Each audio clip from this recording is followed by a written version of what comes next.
I recently completed a 40-day fast. No, not a fast of food and water. I am not Jesus. But I'm trying to be like him.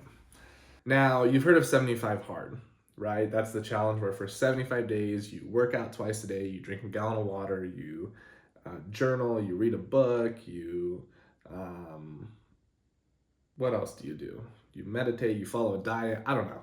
I haven't done it, but people who do it, it's awesome. This is like a spiritual, gospel centered version of 75 Hard. It's a 40-day fast. So the objective was to grow closer to God by fasting from things of the world and incorporating a routine of worship in my life.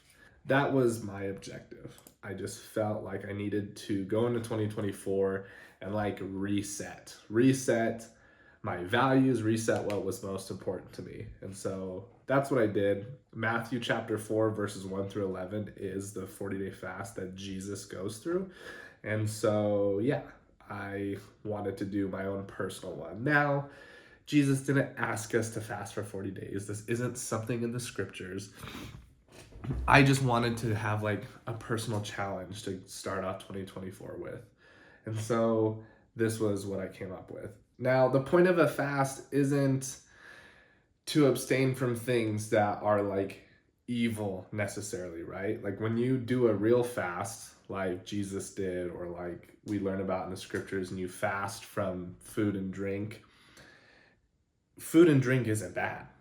Like breakfast, lunch, and dinner are good. You need that to survive. But what you're doing is you're giving up something good so that you can become more in tune with your body and spirit and soul, and ideally build a better relationship with God. That's the point of the fast. The point of a fast isn't like, oh, you're going without these things because they're bad for you.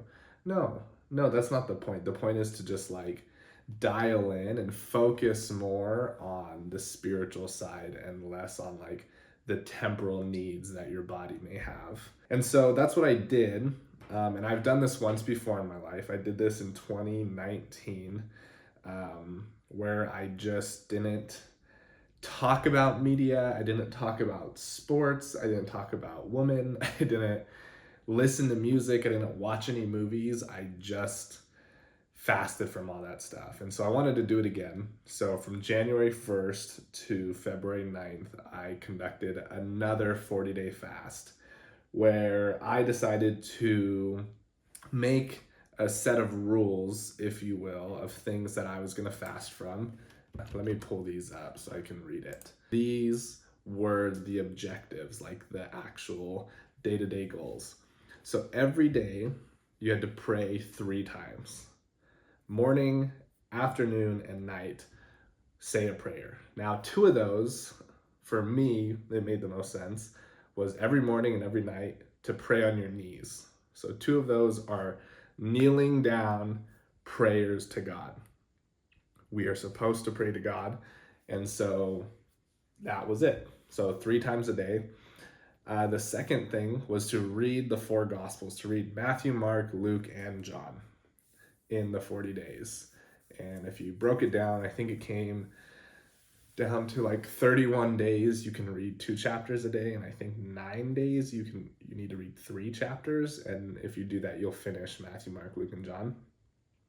You needed to journal every single day, so just reflect but write every day. Now this one was the kicker. Your screen time needed to be down by 40% and no profane media in that 40 days. So profane is anything secular, anything that takes away from the spiritual. So this is kind of loose, right? Like this is up to your interpretation. I didn't have like specific rules per se, other than I knew what I felt was profane. And again, it's not necessarily like bad. Like I love The Office. That's a fantastic show. However, that isn't necessarily a spiritual show, so I did not watch that in that 40 days or things like that. I love hip hop. I love certain Indian alternative music. And while that's not necessarily bad, it isn't spiritual. It isn't focused on bringing you closer to Christ. So for 40 days, I went without it. That's what I mean by no profane media. The screen time down for me, you take your weekly averages and you figure out what 40% less than that average is per week. And that's what you need to maintain over the course of 40 days. And so mine was like 3 hours and 4 minutes of daily screen time for the week for 40 days. And that was hard. That was a hard one because I work remote, and so I do a lot of work on my phone, texting and calls and stuff. And I used to watch a lot of podcasts on YouTube on my phone, and so learning to get off my phone was huge. And then the fifth thing was to spend 30 minutes outside every single day. Now that doesn't seem like a lot. There was quite a few days where my roommate would come home to me sitting in the backyard on our little concrete pad, like meditating or looking up at the stars or writing in my journal at like 9 p.m. because that day I just didn't get outside. And the point was to be a little more proactive, and for majority of the time I was. But there was a few days where the day would just go by, I'd be busy, and I wouldn't get on a run or whatever it was. And yeah, but that was good. It was good. Those days where I didn't want to, and I was able to go on like a 30-minute walk around the neighborhood, were some of the best like times I could reset and like feel my brain heal from being inside or being on my computer doing work. Those are the 5 daily things: to pray, to read, to journal, screen time and media, and then 30 minutes outside. Now there was 3 weekly objectives.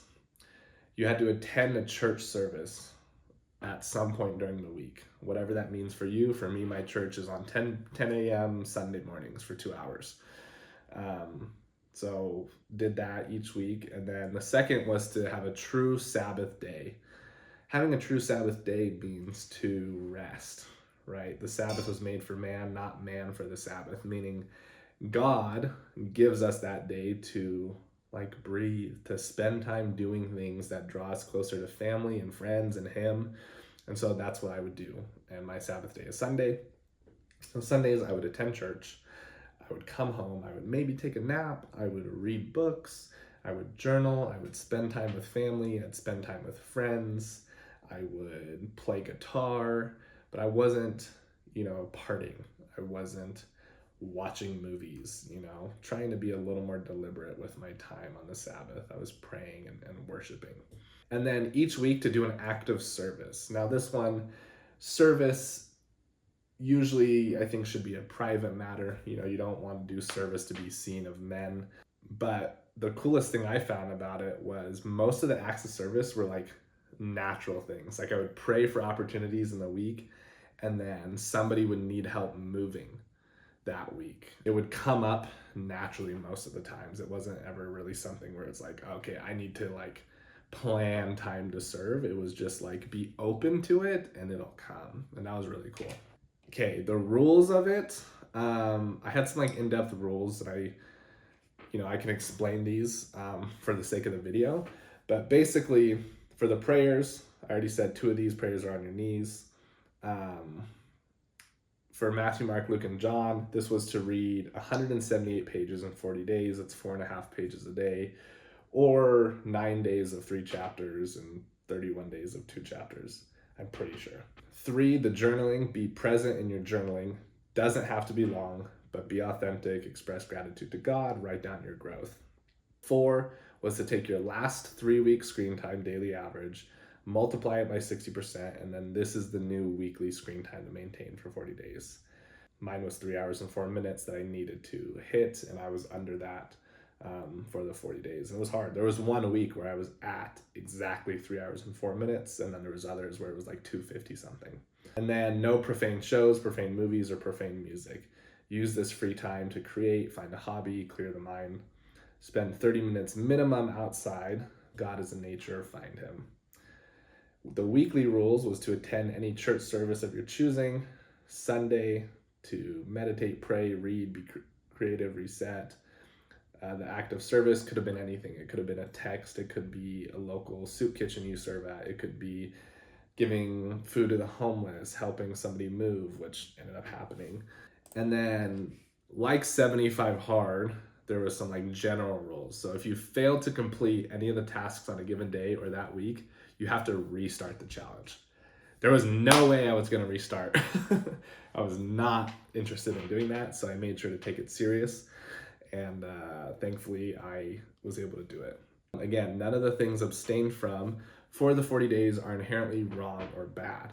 The same way that eating and drinking throughout the day isn't wrong or bad, but the point of the fast is to strengthen the spirit and allow it dominion over the body. And by doing so, we become more in tune with God by bridling our appetites, not just, eating whenever we want. This is a fast. Is any of this necessary? No. Did God command you to do this? No. Did I feel commanded to do this? No. Did Jesus need to fast for 40 days in the scriptures? The point is that he did, okay? I'm not going to get into whether he literally needed to or whatever. He did it. He felt he needed to do it, and he is our perfect example in all things. And so by doing so, he was able to deflect every temptation that came from Satan. And so I kind of thought in like a similar way, maybe a metaphorical way, starting my year off with this fast would give me the strength to go forward this year and deflect temptations and distractions. Will you get closer to God if you complete this? Well, why don't you find out? This is like a call to action. I love the quote that says, if you're not as close to God as you once were, who moved? Who moved? Because I bet it wasn't God, right? And so if you don't know God, how could you ever know God without praying, reading his word, and worshiping him? It's time for spiritual discipline in your life. So try it out. If you're religious or are wanting to get more in tune with God, this is like a pretty cool way to do that, I think. There's a scripture that I love. I'm a member of the Church of Jesus Christ of Latter-day Saints. And so we have, in addition to the New Testament and Old Testament, we have the Book of Mormon, which is another testament of Jesus Christ. So in the Book of Mormon, there's a scripture that I love that says, for how knoweth a man the master whom he has not served, and who is a stranger unto him? Okay? How can you know God if you've never served him? If you've never tried to keep his commandments, you'll never get to know him. Why would he give us these commandments, these guideposts along life, unless he knew they would benefit us? He sees the end from the beginning, and he loves you. And so in order to get to know him better, follow him. Jesus is the way. Like, the way doesn't always appear to you beforehand, but you need to start walking it. And as you do, he's going to keep revealing unto you further and further knowledge that's going to help you throughout life.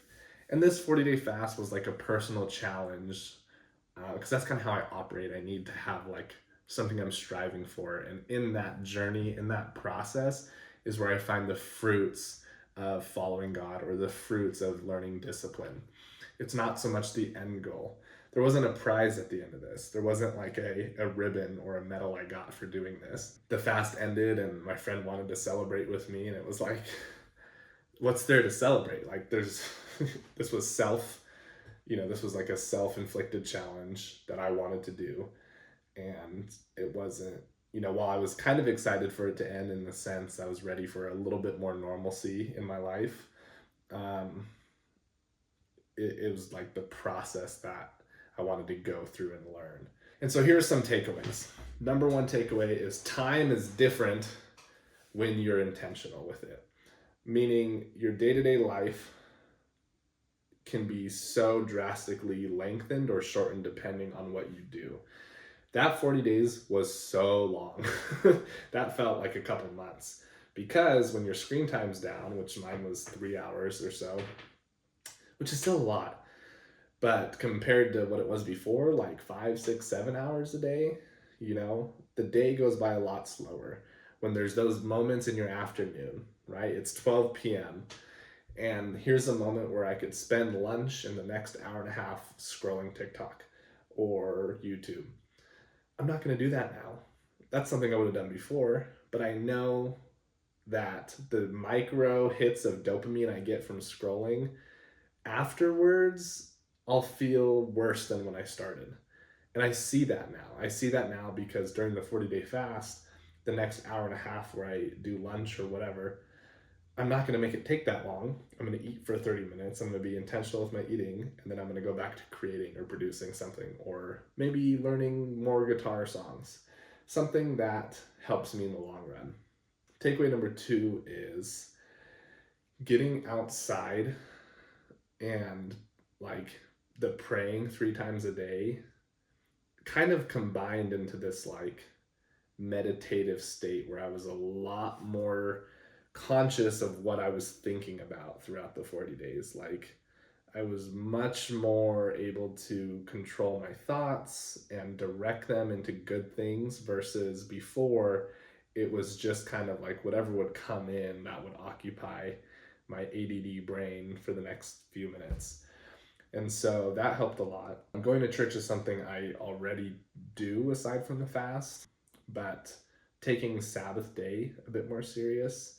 I mean, you look at like Chick-fil-A, right, who is closed on Sundays.